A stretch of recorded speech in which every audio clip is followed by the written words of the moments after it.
ಮಿತ್ರರೇ ನಮಸ್ಕಾರ. ಇದು ಟಿ ವಿ ವಿಕ್ರಮ. ನಾನು ಡ್ಯಾನಿ ಪಿರೇರಾ, ಹಳ್ಳಿ ಮೈಸೂರು. ಜಗತ್ತು ಅಜ್ಞಾನದ ಅಂಧಕಾರದಲ್ಲಿದ್ದಾಗ ಜ್ಞಾನದ ಬೆಳಕನ್ನು ಕೊಟ್ಟಿದ್ದು ನನ್ನ ಭಾರತ. ಯೇಸು ಕ್ರಿಸ್ತ ಹುಟ್ಟುವ 700 ವರ್ಷಗಳ ಮೊದಲೇ ತಕ್ಷಶಿಲಾ ಅನ್ನೋ ವಿಶ್ವವಿದ್ಯಾಲಯ ಈ ಜಗತ್ತಿನ ಗಮನ ಸೆಳೆಯೋ ಶಿಕ್ಷಣ ಕೇಂದ್ರ ಆಗಿತ್ತು. ಇಲ್ಲಿ ವಿದ್ಯಾಭ್ಯಾಸ ಮಾಡ್ತಾ ಇದ್ದವರು 10,000ಕ್ಕೂ ಹೆಚ್ಚು ಜನ. ಬ್ಯಾಬಿಲೋನಿಯಾ, ಗ್ರೀಸ್, ಚೈನಾ, ಅರಬ್ ದೇಶಗಳಿಂದ ಶಿಕ್ಷಾರ್ಥಿಗಳಾಗಿ ಇಲ್ಲಿಗೆ ಬರ್ತಿದ್ರು. 60 ವಿವಿಧ ವಿಷಯಗಳ ಬಗ್ಗೆ ಇಲ್ಲಿ ಜ್ಞಾನಾರ್ಜನೆಗೆ ಅವಕಾಶ ಇತ್ತು.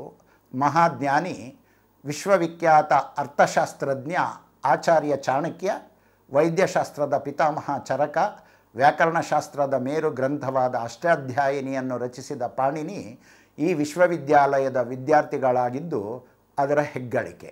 ಬರೀ ತಕ್ಷಶಿಲಾ ಮಾತ್ರ ಅಲ್ಲ, ಬಿಹಾರದ ನಾಲಂದ, ವಿಕ್ರಮಶಿಲಾ ಮತ್ತು ಓದಂತಪುರಿ, ಗುಜರಾತಿನ ವಲ್ಲಭಿ, ಉತ್ತರ ಪ್ರದೇಶದ ಕಾಶಿ, ಒರಿಸ್ಸಾದ ಪುಷ್ಪಗಿರಿ, ಬಂಗಾಳದ ಸೋಮಪುರ, ತಮಿಳುನಾಡಿನ ಕಂಚಿ ಇವೆಲ್ಲವೂ ಜ್ಞಾನದೀಕ್ಷೆ ಕೊಡ್ತಕ್ಕಂಥ ವಿದ್ಯಾಕೇಂದ್ರಗಳಾಗಿದ್ವು. ಇಲ್ಲಿ ಗಣಿತದಿಂದ ವೇದಾಂತದವರೆಗೆ, ಭೂಗೋಳದಿಂದ ಖಗೋಳದವರೆಗೂ ಭಾರತ ತನ್ನ ಜ್ಞಾನದ ಪ್ರಸಾರವನ್ನು ಕೇವಲ ಸ್ವದೇಶದಲ್ಲಿ ಮಾತ್ರ ಅಲ್ಲ, ಇಲ್ಲಿನ ಮಹಾನ್ ವಿದ್ವತ್ತಿನ ಉಷಕಿರಣಗಳನ್ನು ವಿಶ್ವದ ಮೂಲೆ ಮೂಲೆಗೂ ಹೊತ್ತೊಯ್ದು ಇಲ್ಲಿನ ಜ್ಞಾನಿಗಳು ವಿಶ್ವದ ಎಲ್ಲೆಡೆ ತಮ್ಮ ಜ್ಞಾನದ ಹೊಂಗಿರಣಗಳನ್ನು ಸೂಸುವ ಹೊಣೆ ಹೊತ್ತು ಕೃಣ್ಣಂತೋ ವಿಶ್ವಮಾರ್ಯಂ ಎನ್ನುತ್ತಾ ಜಗತ್ತಿನ ಜನರನ್ನು ಸುಸಂಸ್ಕೃತರನ್ನಾಗಿಸುವ ಪಣ ತೊಟ್ಟರು. ಇದರ ಪರಿಣಾಮ Mexico, Japan, Cambodia, Siberia, Malaysia, Thailand, Philippines, ಇಂಡೋನೇಷ್ಯಾಗಳಲ್ಲೂ ಕೂಡ ಹಿಂದೂಗಳ ಪದಚ್ಚಿಹ್ನೆಗಳು ಕಂಡುಬಂದಿದ್ದಾವೆ. ಭಾರತ ಭಗವದ್ಭಕ್ತಿಯ ಆಗರ, ಹಾಗೆಯೇ ಜ್ಞಾನದ ಸಾಗರ ಕೂಡ. ಇಲ್ಲಿ ಜ್ಞಾನದ ಆಳ ಅಗಲ, ಶಸ್ತ್ರ ಮತ್ತು ಶಾಸ್ತ್ರದ ಸಾಮರ್ಥ್ಯವನ್ನು ಗ್ರಹಿಸುವುದಾದರೆ ಇಲ್ಲೊಬ್ಬ ಮಹಾನ್ ಜ್ಯೋತಿಷ್ಯ ಶಾಸ್ತ್ರಜ್ಞ ಇದ್ದ. ಆತನ ಹೆಸರು ಮಿಹಿರಾಚಾರ್ಯ ಅಂತ. ಆತ ಭಾರತದ ಖಗೋಳಶಾಸ್ತ್ರಜ್ಞ, ಗಣಿತಜ್ಞ ಕೂಡ. ಆತ ಯಶೋವರ್ಮ ವಿಕ್ರಮಾದಿತ್ಯನ ಆಸ್ಥಾನದಲ್ಲಿ ಇದ್ದವ. ರಾಜ ವಿಕ್ರಮಾದಿತ್ಯನಿಗೆ ಮಕ್ಕಳಿರಲಿಲ್ಲ. ಆತನ ತಪಸ್ಸಿನ ಫಲವೋ ಏನೋ ಬಹಳ ವರ್ಷಗಳ ನಂತರ ಆತನಿಗೆ ಪುತ್ರರತ್ನ ಪ್ರಾಪ್ತಿಯಾಯಿತು. ಸಾಮ್ರಾಜ್ಯದ ತುಂಬೆಲ್ಲ ಸಡಗರ ಸಂಭ್ರಮ.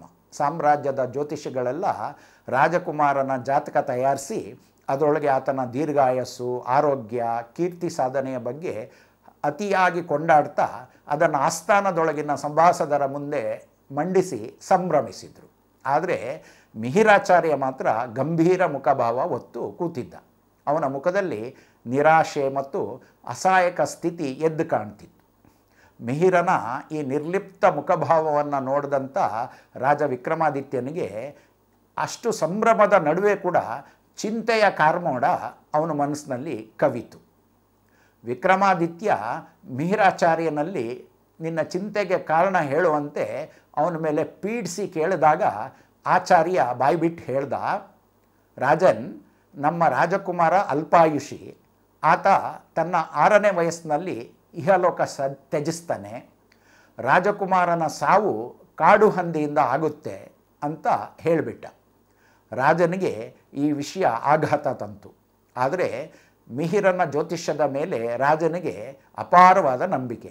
ಆದರೂ ಈ ಭವಿಷ್ಯವಾಣಿಯನ್ನು ಸುಳ್ಳು ಮಾಡಬೇಕನ್ನೋ ಪ್ರಯತ್ನ ರಾಜ ಮಾಡ್ದ. ರಾಜ ಅರಮನೆಯೊಂದನ್ನು ನಿರ್ಮಿಸಿ ಎಲ್ಲರ ಪ್ರವೇಶವನ್ನು ಅಲ್ಲಿ ನಿಷೇಧಿಸಿ ರಾಜಕುಮಾರ ಮಹಡಿಯ ಮೇಲೆ ಇರುವ ವ್ಯವಸ್ಥೆ ಮಾಡಿ ಅಲ್ಲಿ ಬಿಗಿಯಾದ ಕಾವಲು ಹಾಕ್ದ. ಅಲ್ಲಿ ವರಹ ಅಂದರೆ ಹಂದಿ ಬರೋ ಪ್ರಮೇಯನೇ ಇರಲಿಲ್ಲ.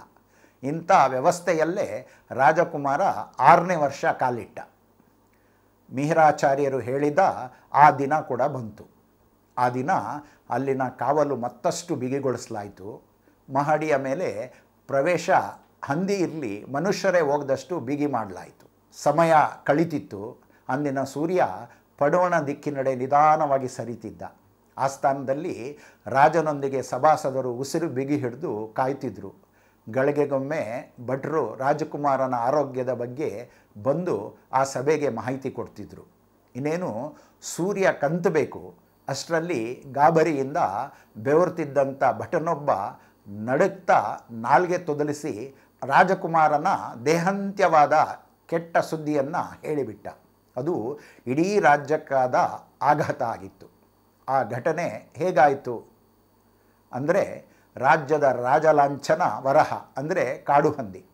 ಆ ಲಾಂಛನದ ಮೇಲೆ ವರಹ ಇರ್ತಕ್ಕಂಥ ಧ್ವಜವನ್ನು ಆರಿಸಲಾಗ್ತಿತ್ತು.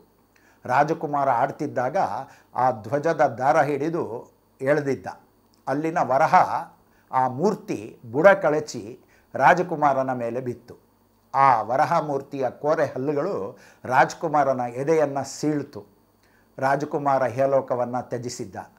ರಾಜ ವಿಕ್ರಮಾದಿತ್ಯನಿಗೆ ತನ್ನ ಪುತ್ರನ ಸಾವು ಅಸಾಧ್ಯ ದುಃಖವನ್ನು ತರಿಸಿತಾದರೂ ವಿಧಿ ನಿಯಮ ಬದಲಾಗದು ಅನ್ನೋ ಸತ್ಯದ ಅರಿವಿನಿಂದ ರಾಜ ಸಾವರಿಸಿಕೊಂಡ.